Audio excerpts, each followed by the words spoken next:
warahmatullahi wabarakatuh. Alhamdulillahilladzi hadzana lihada wa ma kunna linahtadiya laula an hadanallah. Asyhadu an la ilaha illallah wahdahu la syarikalah wa asyhadu anna Muhammadan abduhu wa rasuluh la nabiyya ba'da. Ayyuhal ikhwan wal akhwat dakirin wa dakirat rahimakumullah, usikum wa iyaya bitaqwallah faqad fazal muttaqun. A'udzu billahi minasy syaithanir rajim. Afaman syarahallahu sadrahu lil Islam fa huwa ala nuri min rabbih fawailul lil qasiyati qulubuhum min dzikrillah ulaika fi dhalalim mubin. Wa qala fa'lam annahu la ilaha illallah. Wa qala Nabi sallallahu alaihi wasallam jaddidu imanakum. Qalu kaifa nujaddidu imanana ya Rasulullah? Qala bikasrati qawli la ilaha illallah. Al-mabadu. Hadratul muhtaramin ashabal fadilah, para murabbi, muallim, asatid, para cendekiawan, para ilmuwan, para akademisi ilmu, wabil aula sahibul bait, sahibul maqasid, al-alim al-alama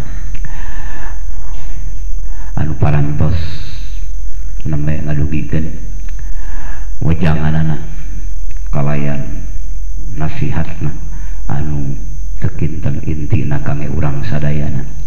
Mudah-mudahan mantena al-mukarram wal muhtaram bis sahibi tarbiyah fi hadhil mujahadah pangarsa Kiai Haji Aang Abdullah Jen beserta keluarga selalu dalam ridho dan rahmat Allah Subhanahu wa taala, selalu dalam berkah usia, berkah sehat, berkah ilmu, berkah ibadah, taat, dzikir, syukur pada Allah Subhanahu wa taala. Dan hadirin hadirat, para jamaah, para masyayikh, para murabbi semuanya yang telah membacakan kitab hikam yang semuanya adalah pilihan Allah, pilihan Rasulullah. Mudah-mudahan Allah abadikan pilihannya, mudah-mudahan Allah tetapkan di dunia ini dan sampai akhirat nanti. Kita sedang sama-sama belajar yang dikatakan ilmu tasawuf, di antara satu dimensi yaitu suluk dan salik. Maka ungkapan beliau tadi ayyuhas salik, jawab bapak semuanya betul tadi yang dibaca kitab hikam. Alhamdulillah wa syukur ala ni'amillah. Itu adalah karya Syekh Ibnu Athaillah As-Sakandari, dan sekaligus beliau pun pengamal thariqah. Thariqah yang beliau amalkan Sadiliyah. Sedangkan yang kita ingin amalkan sekarang ya ingin semua thariqah, tapi jam'ulah dalam satu thariqah ataupun dua thariqah. Maka kita sekarang ingin belajar melalui metode thariqah yang menjamu seluruh thariqah. Walaupun semua thariqah kalau sudah sampai seperti menjamu semua thariqah, yang diamalkan oleh kita adalah thariqah yang diamalkan oleh guru kita Hadratus Syekh Al-Mukarram wal Muhtaram Bapak Kiai Haji Jejen Zainal Abidin Bajul Ashab radhiyallahu anhu. Beliau mengamalkan apa yang diamalkan Ananda, yaitu thariqah Qadiriyah wa Naksaban dia.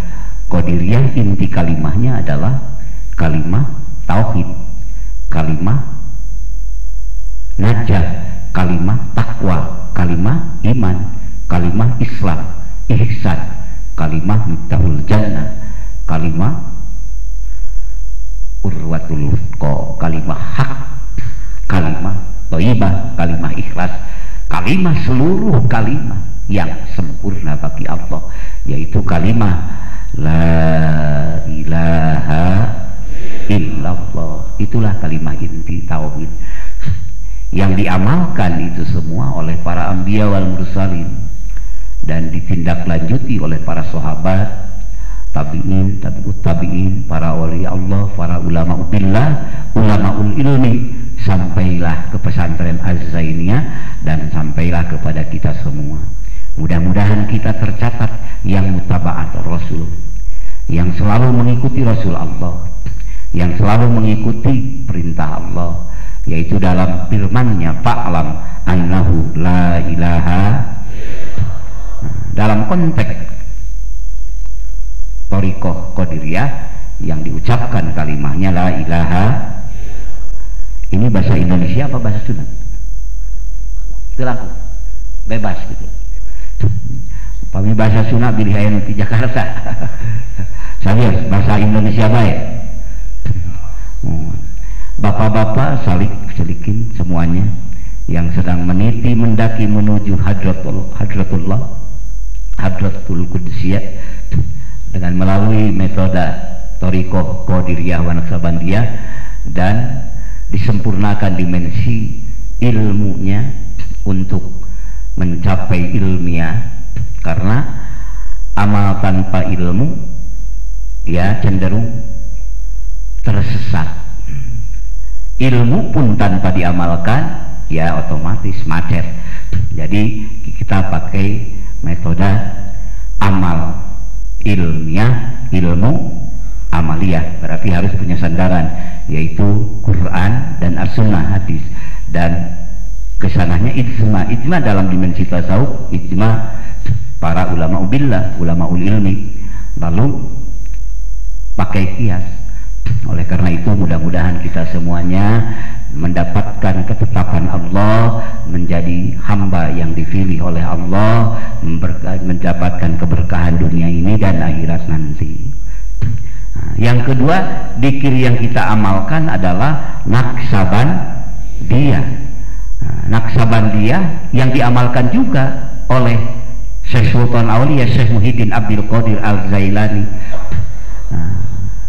karena beliau adalah sudah a'rafu billah, sangat ma'rifat pada Allah, mencapai kedudukan waliya mursida, waliya mursid, yang diberi izin untuk membimbing hambanya menuju hadirat Allah, sebagaimana Allah memberikan mengasihkan kepada Rasul Allah, ya otomatis kepada para walinya, para ulamanya pun juga terus disambungkan izin Allah yang sangat mulia itu.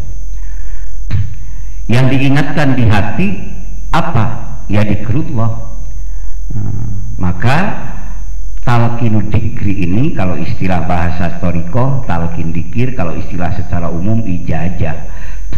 Kalau istilah bahasa yang khusus lagi ada bahasa baiat. Baiat itu, ini baiat maksudnya dalam dimensi Thariqah, bukan baiat yang lain-lain. Baiat adalah yang biasa dikasihkan dari seorang murabbi ataupun seorang syekhul mursyid ataupun seorang muallim kepada muridinnya, kepada muridnya, yaitu kalimah inti dalam Islam, yaitu kalimah la ilaha illallah.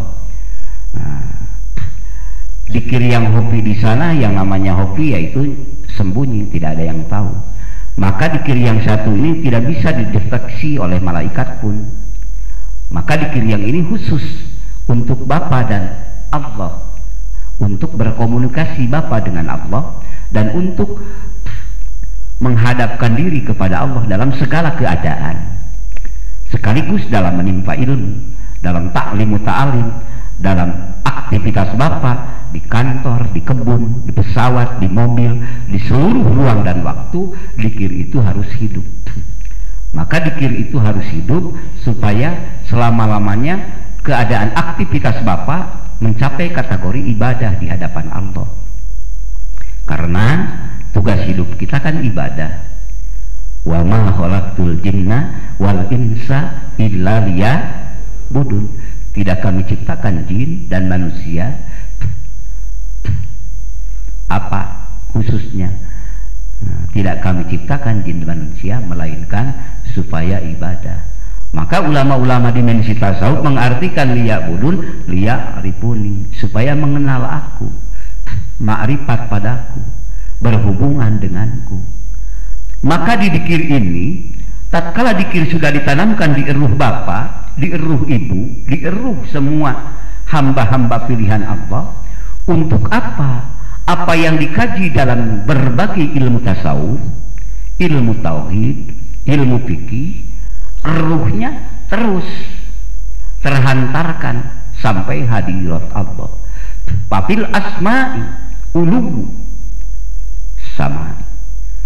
Dalam asma Allah, dikala Bapak menyebut nama Allah di kolbun Bapak, di ruh Bapak, maka pada saat itu juga Bapak dalam dimensi ruhnya, jiwanya, kolbunnya terangkat ke langit 1, 2, 3, 4, 5. Itu dalam dimensi kitab Miftahus Sudur. Dalam dimensi lain, arti lain dalam tasawuf, jadi sampai ke mana? Alam malakut, ke alam jabarut, sampai ke lahut. Dengan apa? Dengan dzikir. Karena kapasitas itu kapasitas tak terhingga, yang akan menyampaikan yang jauh tak terhingga. Maka dzikrullahi akbar. Ingat Allah itu akbar, af'al tafdil kan, yang kapasitasnya tak terhingga. Maka siapapun hamba yang namanya manusia yang ditaklid dengan hukum syara harus menyembah Allah, beribadah pada Allah, ruang kejujuran hamba di kolbun, di jiwa, tatkala ruhnya, jiwanya hidup dengan penghayatan, dengan keikhlasan, dengan keyakinan, hidup dengan mengingat Allah, maka saat itu juga hamba yartakil abdu ila hadratil qudsi, terangkatlah aktivitas hamba itu, kualitasnya mencapai hadirat Allah. Mudah-mudahan dzikir kita sampai menerbangkan kita begitu, amin. Dzikir itu, maka dengan dzikir Bapak itu apa? Dengan dzikir Bapak itu Bapak akan didekatkan kepada Allah. Yuqarribuka, akan didekatkan Bapak kepada hadirat Allah. Maka qalbuka ma'a rabbika, ruh Bapak, jiwa Bapak, kolbun Bapak serta Tuhan, Tuhan Bapak yang mengangkat Rasul sampai Sidratul Muntaha, asra bi abdihi laila. Dengan apa? Dengan kehambaan yang dalam ruang gerak kolbun kehambaan selalu akrab, berhubungan dengan Allah, yang dicontohi oleh Muhammad Rasulullah Shallallahu Alaihi Wasallam. Itulah fungsi dzikir hobi. Bapak pun bisa, ibu pun bisa. Setelah itu wa rabbuka ma'aka, dan Tuhanmu tidak jauh darimu, bersama kamu. Palaisa ba'idan anka, yang tidak jauh dari Bapak, bahkan sangat tidak jauhnya, sangat dekatnya, lebih dekat daripada leher dan urat leher itu sendiri. Karena Allah maha membuat, maha menciptakan, maha menentukan, maha mendohirkan, maha memberikan, maha segala-galanya. Nah, kalau kita tanpa ditanamkan ruh kolbun kita dengan zikrullah, kita akan menuju Allah dengan imajinasi, hanya dengan kekuatan hayalan, hanya dengan kekuatan logika, hanya dengan kekuatan ilusi, imajinasi, halusinasi. Maka berat.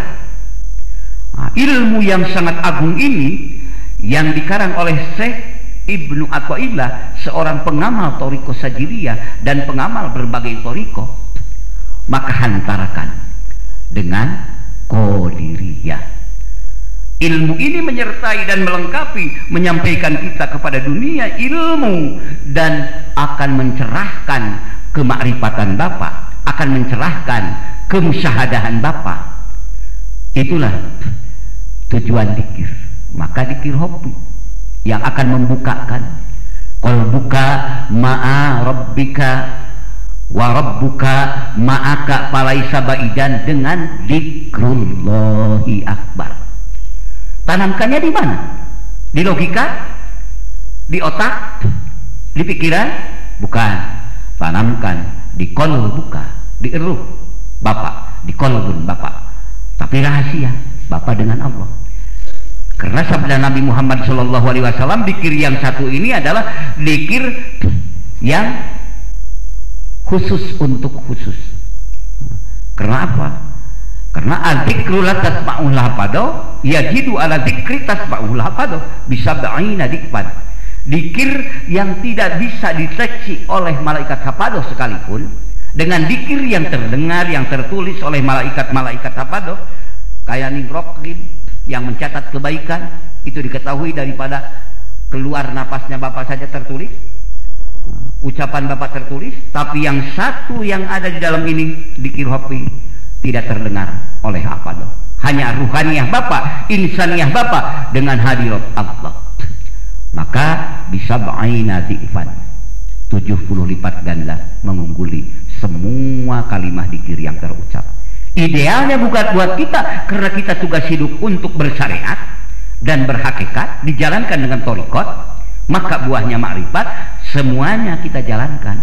Yang dijaharkan, diucapkan kalimah la ilaha, tuntutan syahadat syara'an, ucapan kita untuk menentukan keislaman kita, supaya jadi sah ngawalian orang kaputra, jadi wali kita. Dan supaya jadi sah Bapak menyembelih ayam, menyembelih kambing, itu di dunia dohir Islam.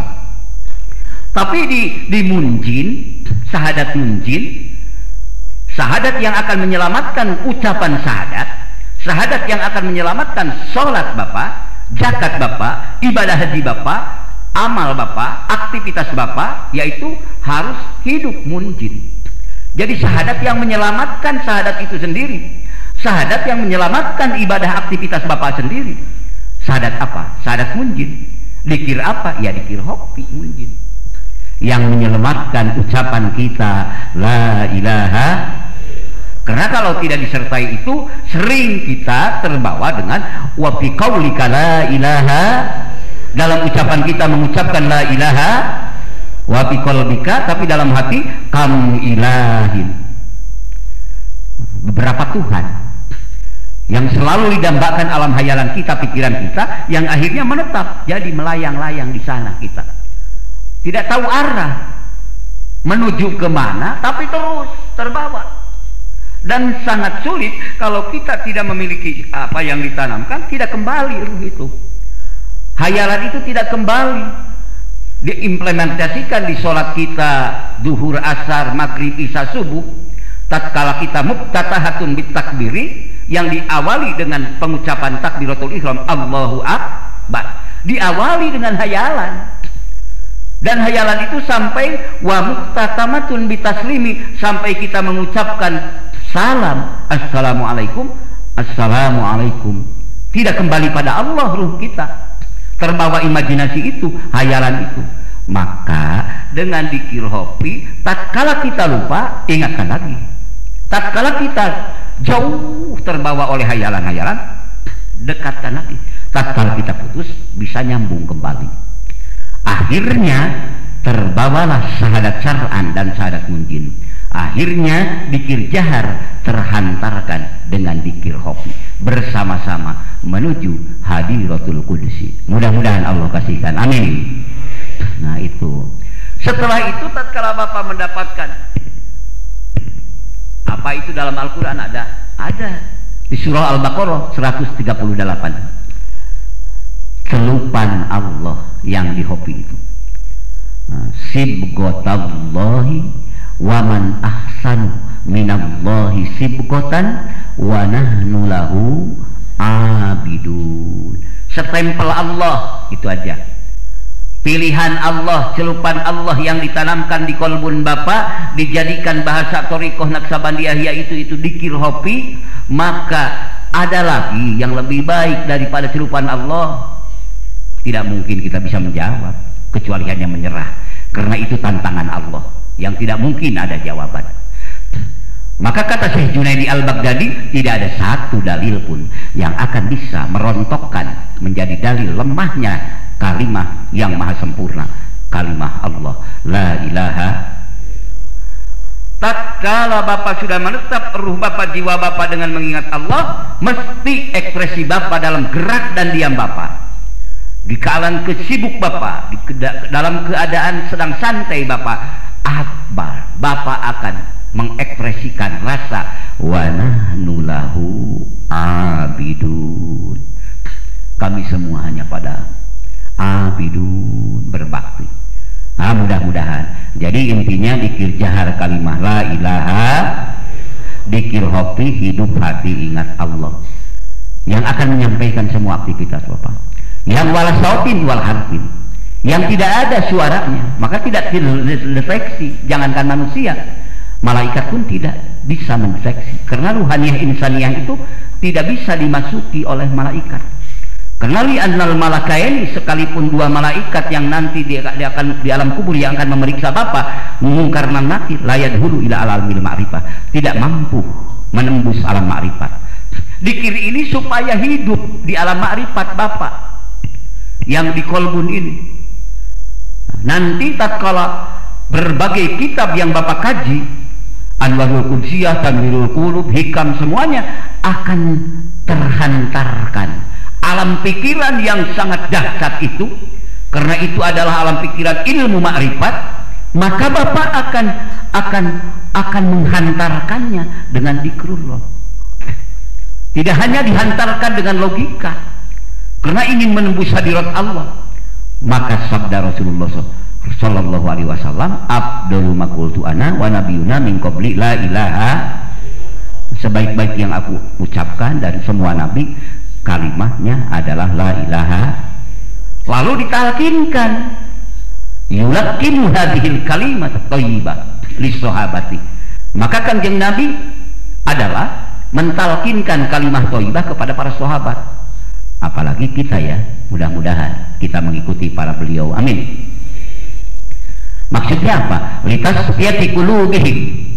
Maksudnya ditalkinkan supaya bening, supaya bersih jiwanya, supaya ngumpul semua yang diterangkan dalam kitab hikam, ya, semua yang diterangkan dalam kitab-kitab pengkajian ilmu akademisi Islam, khususnya di bidang tauhid dan tasawuf, di tempat yang mulia ini yang diwariskan Syekhuna Al-Mukarram, supaya selalu terus mengudara, terbang sampai pemiliknya.